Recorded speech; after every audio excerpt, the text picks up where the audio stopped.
Hello students, welcome back to CS library.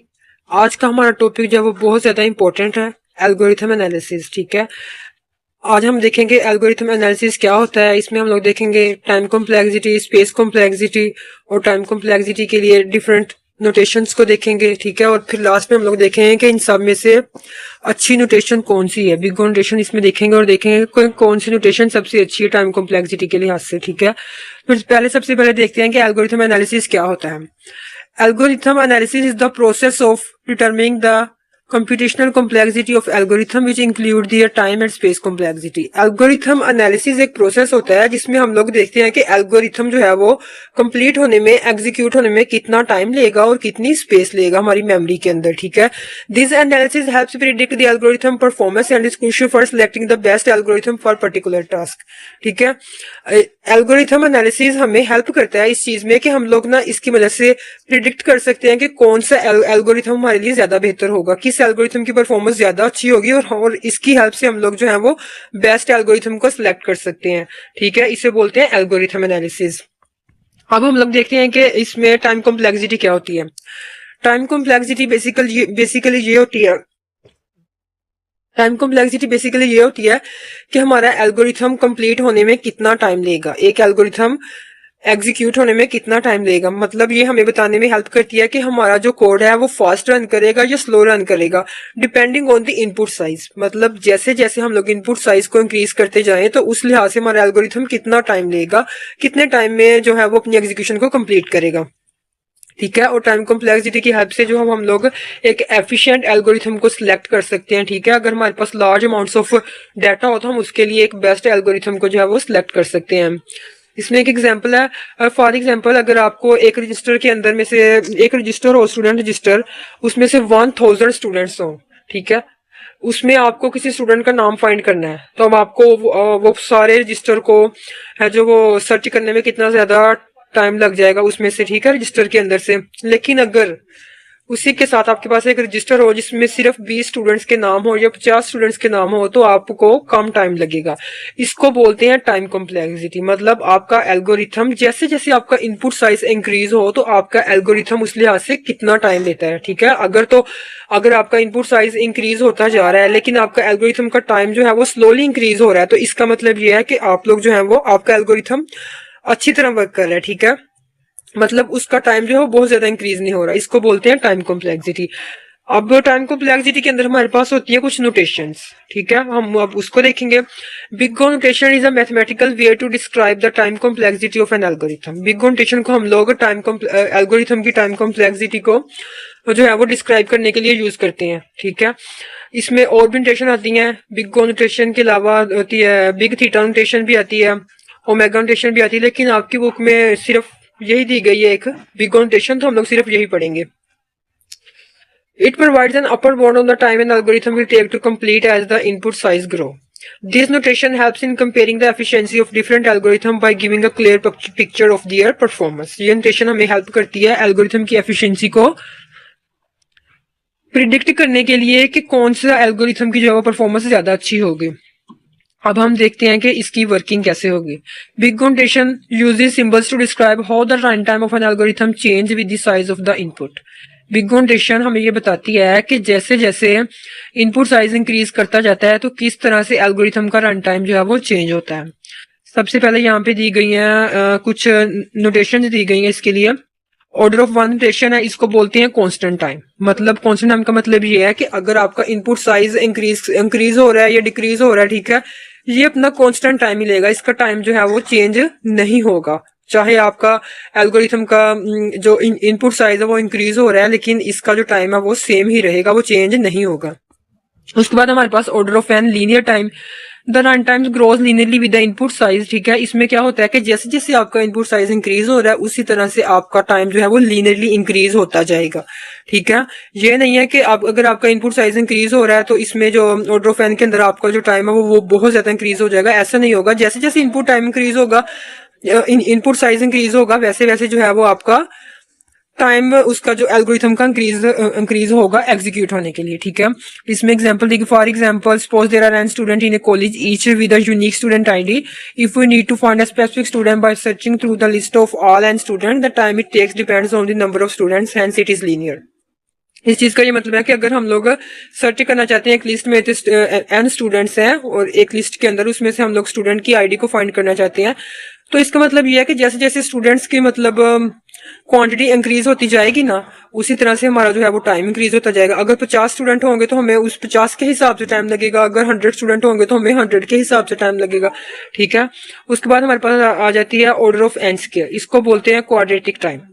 Quadratic, इसका order of n square का मतलब है कि जैसे जैसे आपका इनपुट साइज इंक्रीज होगा उसके डबल जो है वो आपका जो है वो इनपुट टाइम इंक्रीज होता जाएगा। मतलब अगर आपका साइज इंक्रीज हुआ ना, इनपुट साइज 2 के लिहाज से इंक्रीज हुआ, तो जो आपका टाइम होगा ना वो इंक्रीज हो जाएगा 4 इंक्रीज हो जाएगा, ठीक है। The run time increase with the square of the input size, मतलब आपके इनपुट साइज के स्क्वायर के हिसाब से जो है वो आपका टाइम इंक्रीज होता जाएगा। और अगर आपके पास लार्जर अमाउंट्स ऑफ डाटा हो तो इसका मतलब है कि ये बहुत ज्यादा टाइम लेगा एल्गोरिथम को कंप्लीट करने में, एग्जीक्यूट करने में।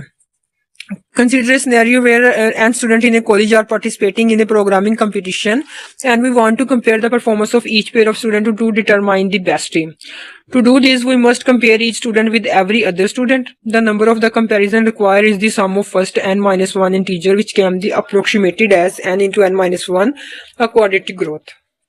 मतलब अगर हमारे पास कॉलेज के किसी कंपटीशन में पार्टिसिपेट करने के लिए आपके पास स्टूडेंट हों, ठीक है, और अब आप उन स्टूडेंट्स की परफॉर्मेंस को जो है वो कंपेयर करना चाहते हो आपस में कि इनमें से कौन सा स्टूडेंट जो है वो बेटर परफॉर्म करेगा, तो आपको बहुत ज्यादा टाइम लग जाएगा। आप अगर आपके पास 50 स्टूडेंट हो तो आप हर एक स्टूडेंट की दूसरे वाले स्टूडेंट के साथ जो है वो परफॉर्मेंस को मेजर करोगे, ठीक है। इस लिहाज से जो है वो आपको क्वाड्रेटिक टाइम लगेगा, बहुत ज्यादा टाइम लग जाएगा, ठीक है। उसके बाद आ जाती है order of log n, logarithmic time. The run time grows logarithmically, meaning it increases very slowly relative to the input size. इसका मतलब है कि अगर जैसे जैसे आपका इनपुट साइज इंक्रीज होगा आपका टाइम जो है वो बहुत स्लोली इंक्रीज होगा, ठीक है।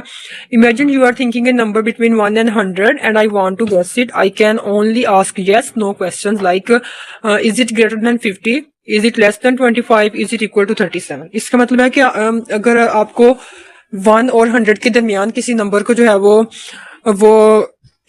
देखना हो, गैस करना हो, तो ठीक है, आप जो है ना सामने वाले से ये पूछ रहे हो कि क्या ये वाला नंबर ग्रेटर देन 50 है या लेस देन 50 है, ठीक है, या लेस देन 25। तो इस तरह से आप जो है ना बहुत इजीली उस नंबर को गैस कर लोगे। मतलब आपका जो टाइम है वो बहुत स्लोली इंक्रीज होगा, ठीक है। उसके बाद ये एक ग्राफ दिया गया है यहाँ पर बुक के अंदर, तो आपका जो है ना बिग नोटेशन के अंदर जो आपकी टाइम कॉम्प्लेक्सिटीज है उनका ये ग्राफ है। एक्स एक्सिस पे उन लोगों ने दिया हुआ इनपुट साइज और वाई एक्सिस पे दिया हुआ टाइम, ठीक है। सबसे पहले हम लोग देखते हैं ऑर्डर ऑफ 1। ऑर्डर ऑफ 1, ये वाली जो ग्रीन लाइन है इसमें आप लोग देख रहे हैं कि इनपुट साइज इंक्रीज हो रहा है या डिक्रीज हो रहा है, जो भी हो रहा है, ये टाइम क्या है, कांस्टेंट है, एक स्ट्रेट लाइन है, मतलब ये टाइम कांस्टेंट ही रहेगा, इंक्रीज या डिक्रीज नहीं होगा, ठीक है। उसके बाद आपके पास ये ब्लू वाली लाइन है जिसमें दिया हुआ है हमारे पास ऑर्डर ऑफ एन। इसका मतलब है कि जैसे जैसे आपका इनपुट साइज इंक्रीज हो रहा है, ये देखें, उसी तरह से आपका जो है वो एग्जीक्यूशन का टाइम भी इंक्रीज होता जा रहा है, ठीक है।